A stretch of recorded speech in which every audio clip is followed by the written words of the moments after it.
If you're already doing 7 figures a year with your ecom brand, but you feel like your emails could convert better, then this video is for you. I'm going to share 16 email copywriting tips that we use at Shawfire Media to help e-commerce brands to write clearer, sharper emails that drive more revenue. Most brands think that their copy needs to sound creative or clever, when actually it just needs to be clear and emotionally aligned and built for the click. All right, so the first tip is to actually sell the click. So what I mean by this is you're not selling the product. Your email's job isn't to explain everything that's associated with your product. That's the job of your product page on your website. So the purpose of the email, in order to get people through to your website, the purpose you should be chasing is to sell this click. So you don't need to put all the information. You don't need to talk about your return policy or whatever else is in there. It just needs to be enough to get people to go from the email, click onto the website. So to do that, you want to spark some interest, spark some desire, make people actually want to go to your website. The next tip is to align your subject line, your headline, your subheadline, and your CTA. So all of this needs to kind of flow quite nicely and be connected from one to the other. So too many brands have got disjointed emails where they either do the subject line first before they write an email, or for some reason the headline doesn't quite link to what was in the subject line or the preview text.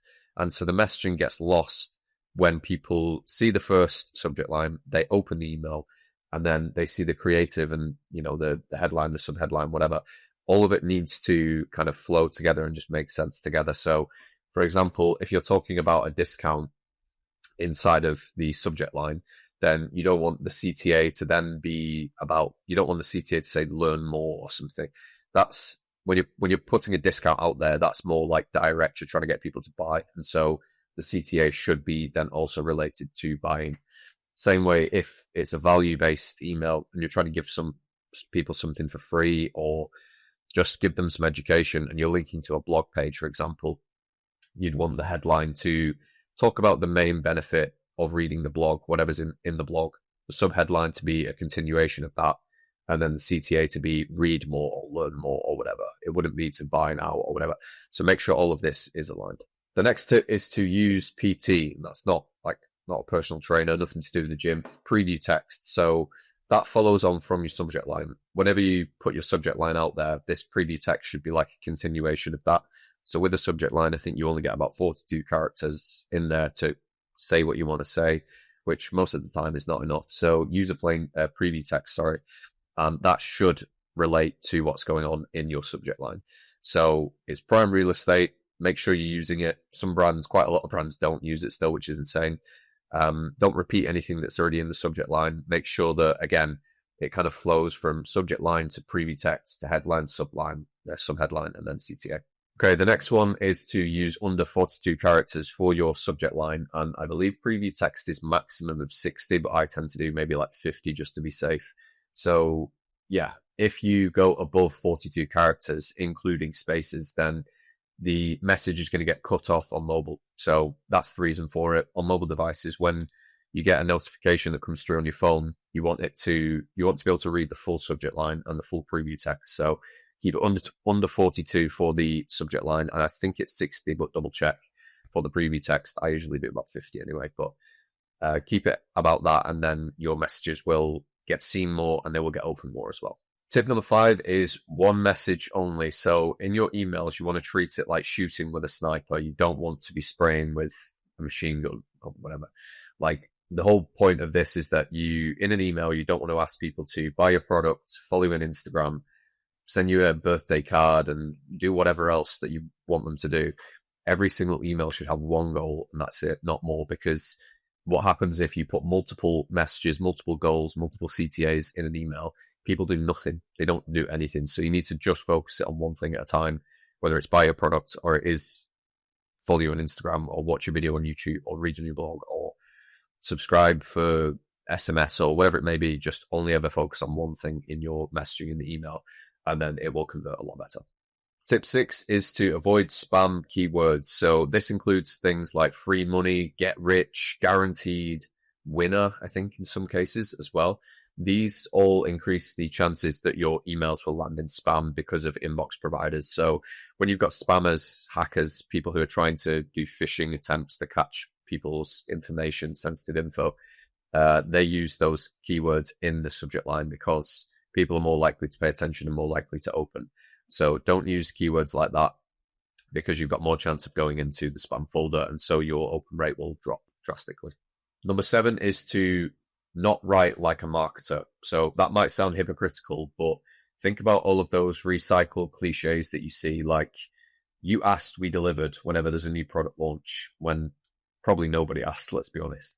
Or don't just take our word for it when you're featuring customer reviews. These same recycled, outdated, overused copywriting phrases, for me personally, they just make my eyes glaze over because I know what to expect, or I know that it's bullshit, or I know that it's not really anything new. So don't write like that. Write, especially in your email copy, don't use this promotional or, like, I guess, for lack of a better word, NPC language in your email copy, in your body copy especially. Like, nobody talks like that in real life. So avoid writing like this marketer, because otherwise people are just going to switch off, because there's nothing to distinguish your brand from somebody else. Like if you've got the same copy and you're using the same phrases, be creative and come up with your own spin on these types of things.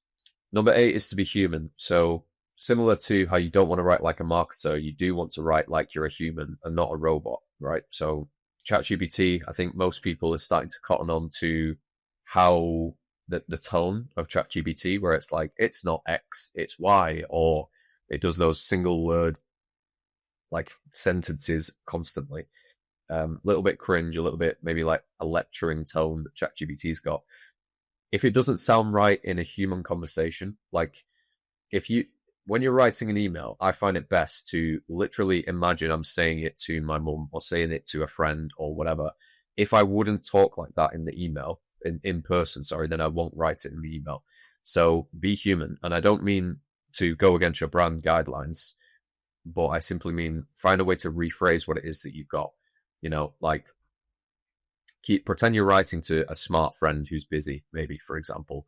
Otherwise, again, people don't fully believe you. They realize it's not quite authentic, and so they just won't respond well to it. Number 9, hopefully you like my image of a crown. So this is meant to say that data is king. So it's basically a more attractive way of saying to split test everything that you're doing. So don't just guess what you think works. Actually find out for yourself. Run your own little scientific experiments to see if you have a subject line that works better when it's got a positive emotional copy or negative emotional copy, for example, or testing headlines where you be super direct with the copy, like very descriptive maybe, versus a bit more vague and emotional. So if you're a luxury brand, I'd do the vague and emotional type stuff. If you're a company that's selling, things like filters or very kind of like functional products, then use the descriptive stuff. That's just based on my experience. But long story short, never just assume that you know best, because data will humble you 9 times out of 10. So always split test the copy that you've got based on whatever hypothesis that you've come up with. Number 10 is to use the default first name block. So when you're sending emails, if you're sending, hey, first name, then that's fine and that's good. But a lot of the time you won't have that person's first name. And so the email will just appear as like, hey, comma, for example. And it looks pretty stupid, especially in your subject lines, because if you think about it, let's say you've got first name, 10% off, for example, and you've got a comma there, and say that's your subject line, that's where the first name goes. But if you don't have their first name, then the email comes through like this, comma, get 10% off.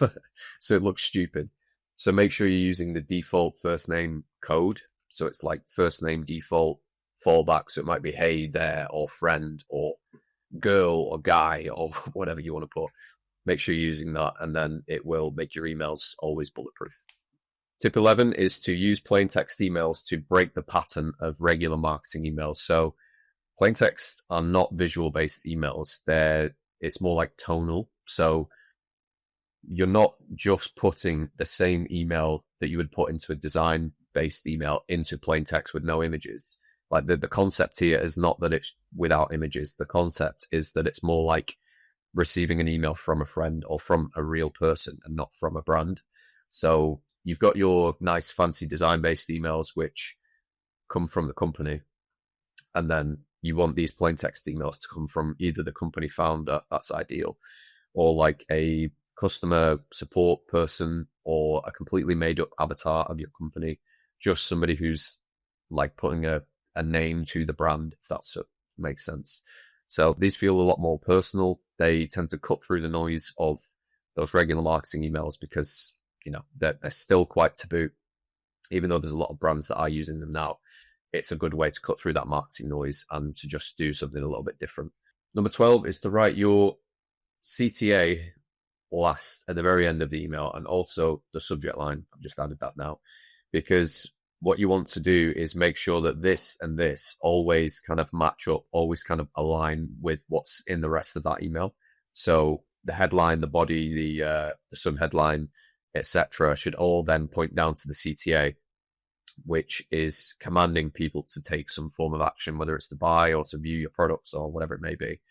And then the subject line is kind of like, if the rest of the email is like a gift that's put in a box, subject line is like the ribbon that goes on top, just to make it all kind of make a lot more sense. So write those two last, and then, because ultimately they're the most important things, that gets the open, that gets the action, the click through.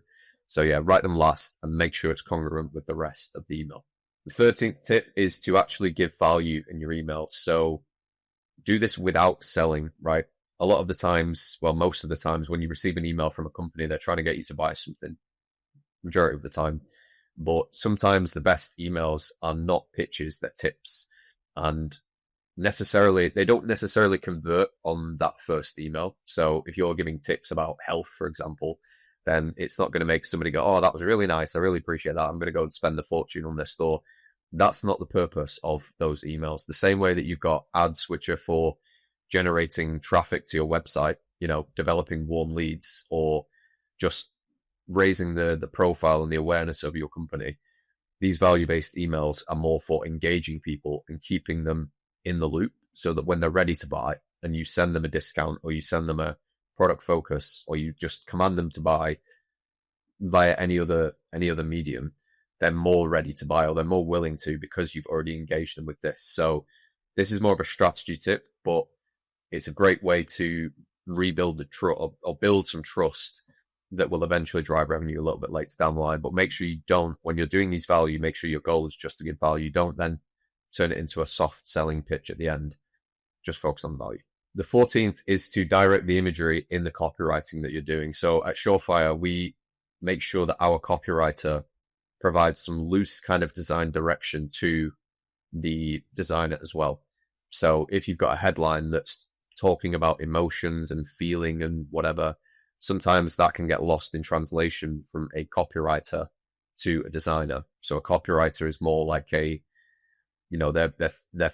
it's more about thinking how to sell to that person without necessarily directly selling. Whereas a designer thinks more about aesthetics and how things should look, and they're kind of the furthest person away from the strategy. Whereas the copywriter's a close second to the strategist. So we get the copywriter to make sure that any ideas that they've got with the angle that they want to take is matching with the design as well. So that's the reason we have this, where they direct some kind of imagery upon when the designer is first putting the email together. Number 15 is don't over explain. So if something can be cut from the email, then cut it. Majority of the time when people are viewing their emails, especially campaigns, you've interrupted them at some point in their day. You know what it's like these days. You're busy. You've got a million other emails in your inbox. And if somebody's in there waffling about whatever it is that's just not relevant, kind of like what I've been doing throughout most of this video, then you're going to lose their attention. So don't over explain. If something's not useful, if it's not absolutely essential, then just cut it. And make sure as well that people can scan your email. So you don't want massive walls of text. You want it to be very kind of like scannable, so that people can quickly get to the point and see what it is that you're talking about without compromising your brand or your value, etc. Number 16 is to not be a copywriter. So forget everything that I've spoken about in this video. No, for real.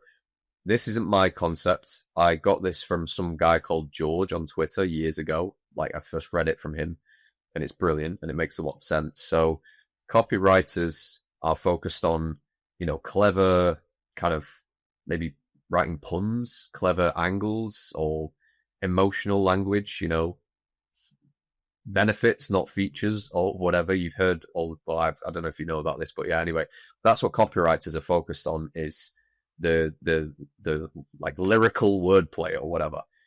But that's not what a good copywriter is. A good copywriter is somebody who knows how to think. So you don't want to be a copywriter, you want to be a copy thinker.